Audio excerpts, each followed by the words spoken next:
Hello friends, आज के lecture में हम सीखेंगे इंटीग्रेटेड रेट इक्वेशन। वो पिछले लेक्चर में भी जो टॉपिक चल रहा था, integrated rate equation for first order reaction, zero order reaction पहले पढ़ी थी। उसके बाद है गैसेस फेज रिएक्शन के लिए, यानी कि रिएक्शन अगर गैसेस फेज में होती है। सपोज मैंने कोई भी जनरल रिएक्शन लिखी, जैसे लिख दिया कि कोई रिएक्शन है, इसमें ए रिएक्टेंट है गैसेस फेज में, और ये ए से बी गैसेस फेज में, और सी, ये दो प्रोडक्ट इसमें बने। जैसे इसका स्टोइचियोमेट्रिक कोफिशिएंट 1 है, इसका कोफिशिएंट 1 है, इसका भी कोफिशिएंट 1 है। अब मैं अगर कहूं कि किसी कंटेनर में रिएक्शन चलेगी, तीनों गैसेस फेज में है। एक कंटेनर में आपने ए रिएक्टेंट लिया जो कि गैसेस फेज में है, और मैं अगर कहूं कि at time T is equal to 0, 0 time का मतलब होता है रिएक्शन शुरू नहीं हुई तो सिर्फ रिएक्शन कंटेनर के अंदर सिर्फ ए ही है, ये जब तक बने नहीं बी और सी, यानी कि सिर्फ ए प्रेजेंट है। तो कंटेनर के अंदर आप ये कहोगे कि किसी कंटेनर के अंदर सिर्फ अगर ए रिएक्टेंट है और गैसेस के मॉलिक्यूल हैं सिर्फ ए के, ये ए है गैसेस फेज में, तो प्रेशर तो सिर्फ ए के मॉलिक्यूल ही लगाएंगे। तो टी जब 0 टाइम है, रिएक्शन शुरू नहीं हुई, तो ए का जो प्रेशर है ना, वो मैं कह रहा हूं कि पी नॉट एटमॉस्फेयर है। पी नॉट एटमॉस्फेयर इसका प्रेशर है, इनिशियल प्रेशर। कुछ समय बाद जब रिएक्शन चलनी शुरू हुई, मान लिया 5 या 10 मिनट के बाद, तो ए से फिर बी और सी भी बने। तो अब इस कंटेनर के अंदर बी के भी मॉलिक्यूल हैं और सी के भी मॉलिक्यूल हैं। तो अब तीनों गैसेस फेज में है, तो तीनों मॉलिक्यूल कंटेनर के अंदर हैं, तो तीनों ही तो प्रेशर लगाएंगे। तो मैं कहूंगा आफ्टर टाइम टी जो प्रेशर हो जाएगा ए का, वो कुछ क्या हो जाएगा, डिक्रीज होगा, क्योंकि इसके मॉलिक्यूल डिक्रीज होंगे, क्योंकि रिएक्टेंट टाइम के साथ डिक्रीज होता है और प्रोडक्ट टाइम के साथ बढ़ता है। तो कुछ समय के बाद आफ्टर टाइम टी मैं कहूंगा कि जो ए का प्रेशर है वो कितना हो गया, after time T pressure of A, pressure कितना हुआ इसका, तो मैं कहूंगा कि पी नोट में से मैंने एक पी टर्म को डिक्रीज कर दिया। पी नोट क्या है, शुरू का प्रेशर, उसमें से पी टर्म क्या होगी, डिक्रीज होगी। तो ये अगर इंक्रीज होता है तो मैं ये कहूंगा कि पी टर्म में इंक्रीज होगा और ये भी पी टर्म में इंक्रीज होगा, क्योंकि यहाँ स्टोइचियोमेट्रिक कोफिशिएंट 1 है तो मैंने पी लिखा है। अगर इसका स्टोइचियोमेट्रिक कोफिशिएंट 2 होता तो मैं इसका 2p लिखता, अगर 3 होता तो 3p लिखता।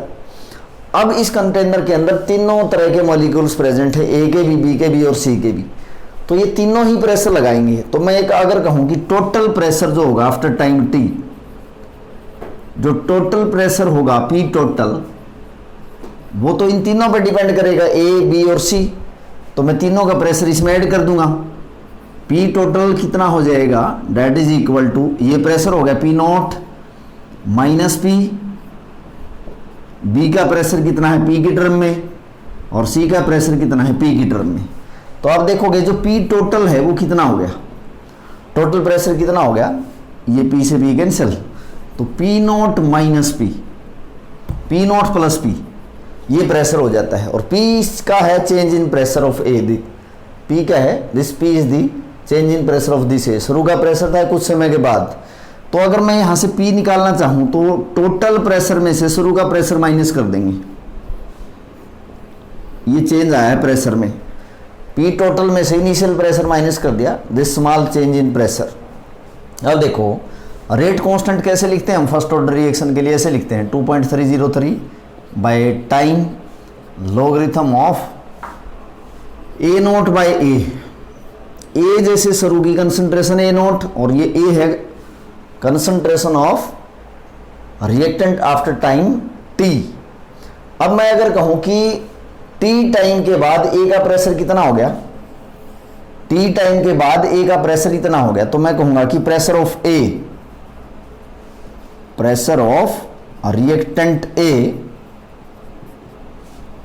आफ्टर टी टाइम,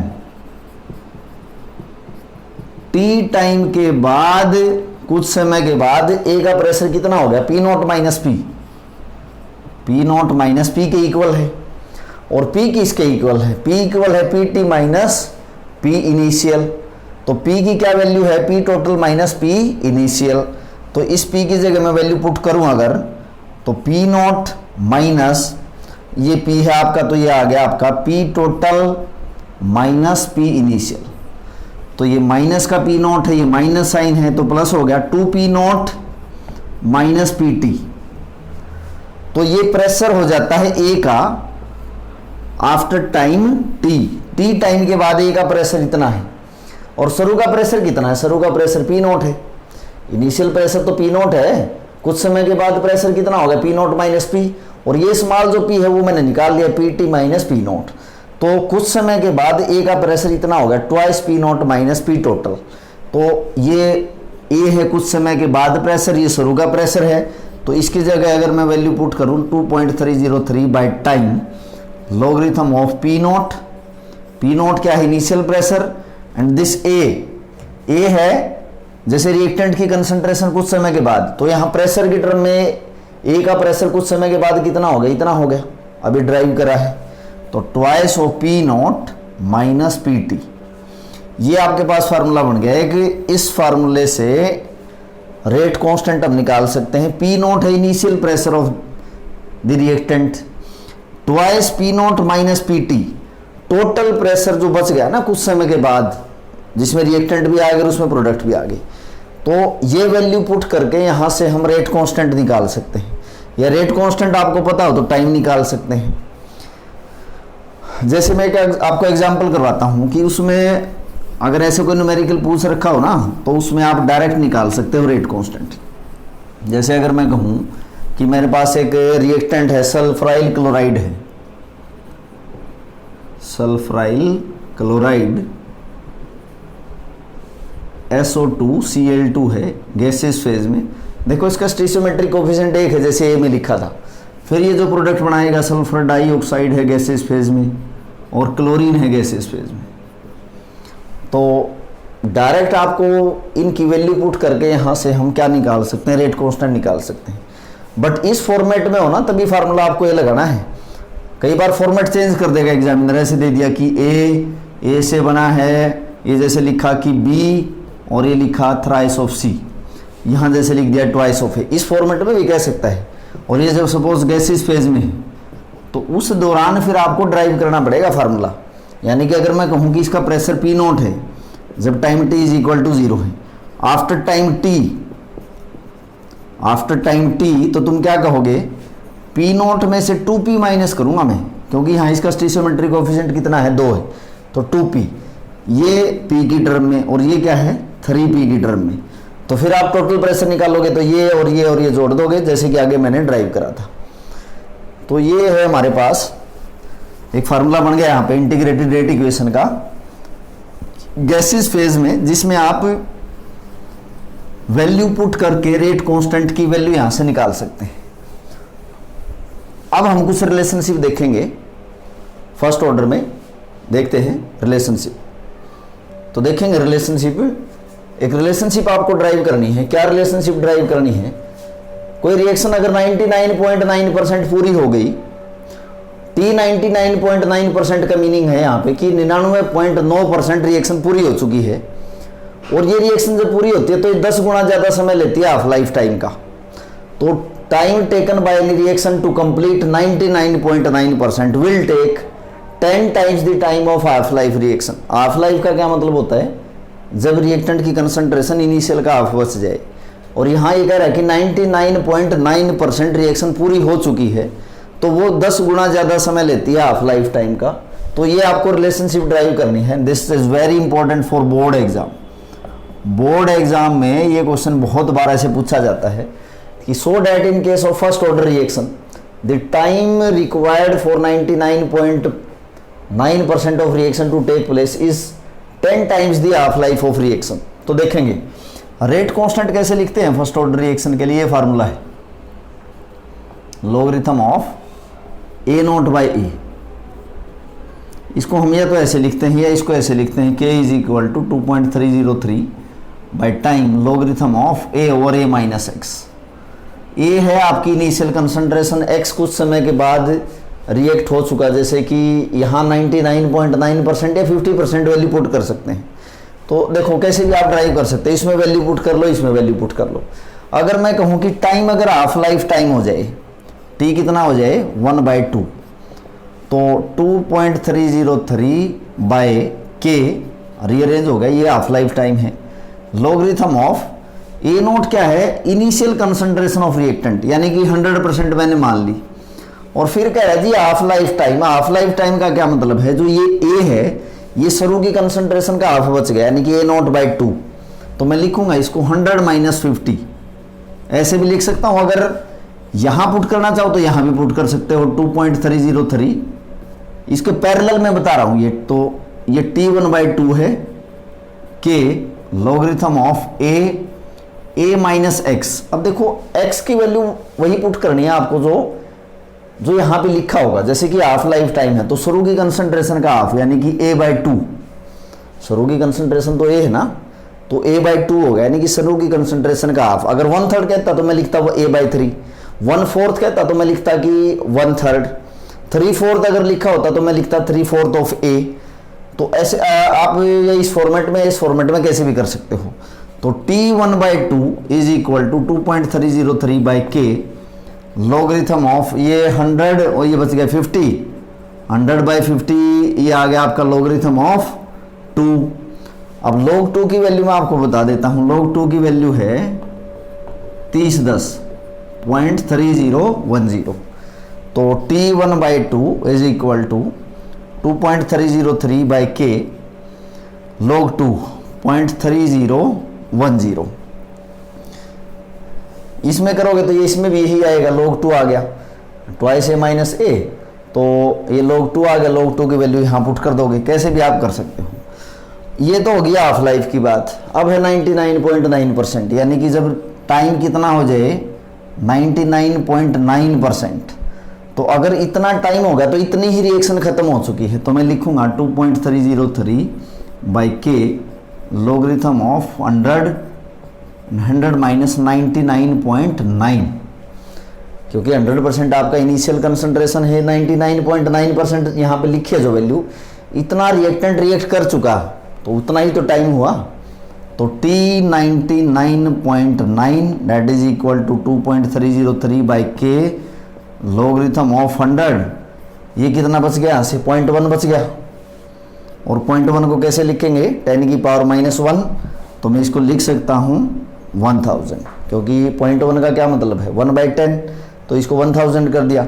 अब 1000 को हम कैसे लिख सकते हैं, 1000 को लिख सकते हैं 10 की पावर 3, और इसको कैसे लिखेंगे, लॉगरिथम ऑफ a की पावर 20 को लिखते हैं b लॉगरिथम ऑफ a, तो मैं इसको लिखूंगा 2.303 बाई के 3 log 10। अब log 10 होता है 1, log 10 की वैल्यू कितनी होती है 1 है, तो ये आ गया आपके पास T99.9 that is equal to 2.303 into 3 by K. अब एक इक्वेशन आपके पास ये बन गई, सेकंड इक्वेशन, और एक इक्वेशन आपके पास ये बन गई। तो यहाँ से इनको कंपेयर कर लो, अब वहाँ से रिलेशनशिप आपकी ड्राइव हो जाएगी। तो देखो मैं लिखता हूँ इसको कि T99.9% और T1/2 यानी कि 50% लिखोगे, T99.9% है, 50% का क्या मतलब है 1/2, हाफ लाइफ, यानी कि हाफ रिएक्शन पूरी हो चुकी है। तो T99.9% की इक्वेशन आपके पास ये है 2.303 इंटू 3 बाई के, और ये आपके पास है T50%, ये आ गया, तो इसको लिखूंगा मैं K बाय 2.303 इंटू 0.3010, ये कैंसिल हो गया यहाँ से। तो T99.9% बाई T50% किसके इक्वल आया 3 बाय 0.3010। अब तुम इसको यहाँ से सोल्व करोगे तो नियर अबाउट आएगा 10, तो मैं लिखूंगा कि T99.9% इज इक्वल टू, ये 10 आ गया, 10 टाइम्स किसका हो गया हाफ लाइफ टाइम का। T1/2 का क्या मतलब है 50%, तो एक रिलेशनशिप हमारे पास से ड्राइव हो जाती है। एक रिलेशनशिप इससे रिलेटेड हम और देखेंगे। नेक्स्ट रिलेशनशिप एक बार देखेंगे कि फर्स्ट ऑर्डर की कोई रिएक्शन है, T99% का मतलब है कि 99% रिएक्शन पूरी हो चुकी है, रिएक्टेंट 99% खत्म हो चुका है, वो दुगना समय लेता है किसका, जब रिएक्टेंट 90% रिएक्ट कर जाए। यानी हम ये कह सकते हैं कि 99% जब रिएक्शन पूरी होती है तो उसके लिए जितना समय लगता है वो दुगना समय है किसका, 90% जब रिएक्शन पूरी होती है उसका। यही लिखा है कि for a first order reaction so that the time required for 99% completion of first order reaction is twice. Twice का क्या मतलब है कि दुगना है किसका, the time required for completion of 90% reaction. यानी कि अगर मैं लिखूं रेट कांस्टेंट की इक्वेशन लिखूं कि T 99%, तो मैं लिखूंगा 2.303 बाई के लॉगरिथम ऑफ 100%। यहाँ लिखते हैं कि कुछ समय के बाद, कितने समय के बाद, जब रिएक्शन में 99% रिएक्शन पूरी हो चुकी है, तो मैं लिखूंगा 100 माइनस 99, तो T 99% is equal to 2.303 by K logarithm of 100 by 100 minus 99, 1 आ गया, तो ये 1 खत्म हो गया जी। तो मैं इसको 100 को कैसे लिखूं, 10 की पावर 2 लिख सकता हूं। और फिर इसको कैसे लिखेंगे आगे, T 99% is equal to 2.303 by K logarithm of, और ये है लॉगरिथम a की पावर b, तो इसको कैसे लिखेंगे 2 log 10।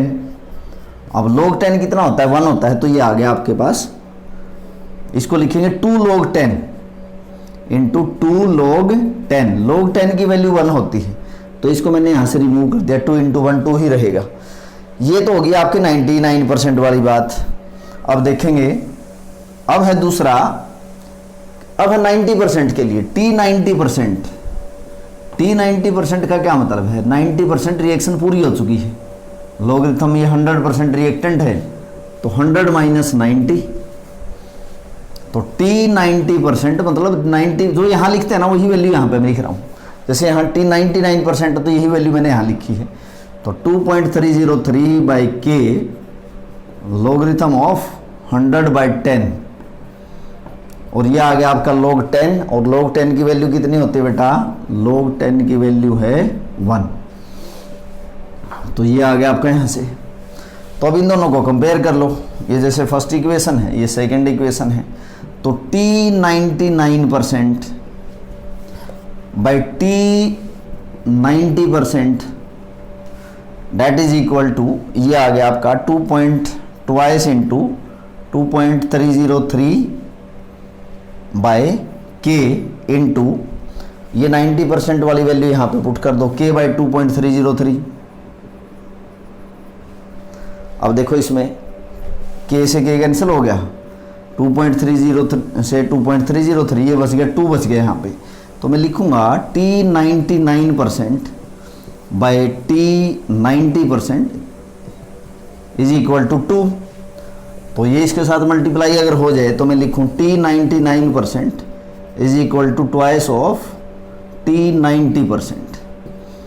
बहुत इंपॉर्टेंट डेरिवेशन है, इससे पहले जो आपको कराई है वो, और एक ये इक्वेशन है बोर्ड एग्जाम के लिए बहुत इंपॉर्टेंट है, रिलेशनशिप दोनों, ये बड़े ध्यान से आपको करनी है।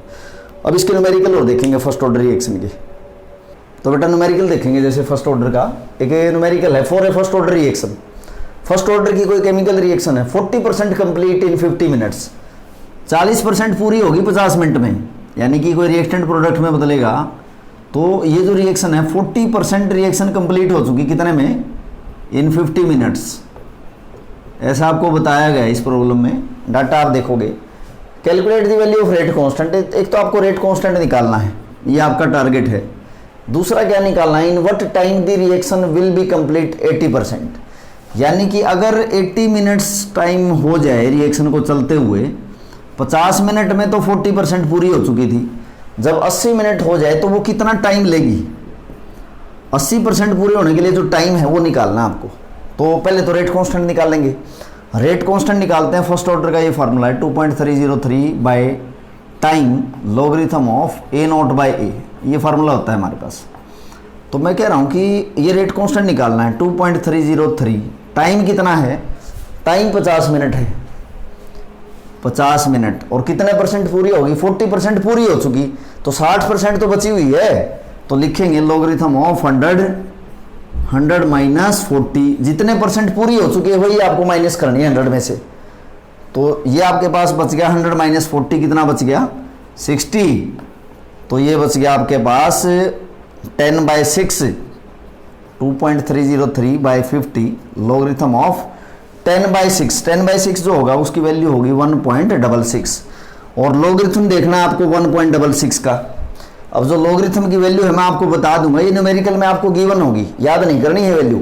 तो जो लॉगरिथम है 1.66 का, इसकी वैल्यू है 0.2227, ये वैल्यू यहाँ पुट कर दो, रेट कांस्टेंट निकल जाएगा 2.303/k, और सॉरी टाइम 50, और ये आपके पास 0.2227। तो ये आपके पास रेट कांस्टेंट निकल गया, यहाँ से निकल जाएगा, कैलकुलेट कर लेंगे। फिर हमें क्या निकालना है जी, एक तो रेट कांस्टेंट तो निकल ही गया हमारा, ये वाला पोर्शन सोल्व हो गया कि calculate the value of rate constant, एक क्वेश्चन हमारा सोल्व हो गया। फिर पूछ रहा है कि इन व्हाट टाइम, वो टाइम निकालना है जितने समय में 80% पूरी हो जाए। तो अब टाइम निकालना है जितने समय में 80% रिएक्शन पूरी हो जाती है, 2.303/k, और k की वैल्यू ये है, यहाँ से निकाल ली थी, ये वैल्यू यहाँ से निकाल करके यहाँ पुट कर देंगे। तो लॉगरिथम ऑफ 100, अब कितने परसेंट पूरी हो चुकी है 80%, तो 100 में से 80 माइनस कर दूंगा मैं, तो ये कितना बच गया 20।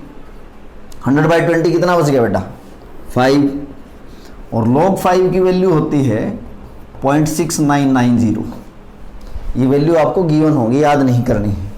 तो टाइम निकालेंगे जितने समय में 80% रिएक्शन पूरी हो जाए, k की वैल्यू यहाँ से पुट कर देंगे इनटू 0.6990, तो ये टाइम निकल के आ जाएगा यहाँ से आपका, जितने समय में 80% रिएक्शन पूरी होगी वो टाइम आपका निकल के आ जाएगा। तो बेटा ये था जैसे न्यूमेरिकल इसमें। तो आज के लेक्चर में हमने क्या सीखा, एक तो integrated rate equation first order gases phase reaction के लिए, फिर दो रिलेशनशिप आपको कराई है कि जो टाइम है रिक्वायर्ड फॉर 99.9% ऑफ रिएक्शन वो 10 गुना ज़्यादा समय लेती है हाफ लाइफ टाइम का, और एक आपको करवाया था इसमें रिलेशनशिप 99% और 90% के बीच में। तो बने रहिए केमिस्ट्री क्लासेज में। Thank you students.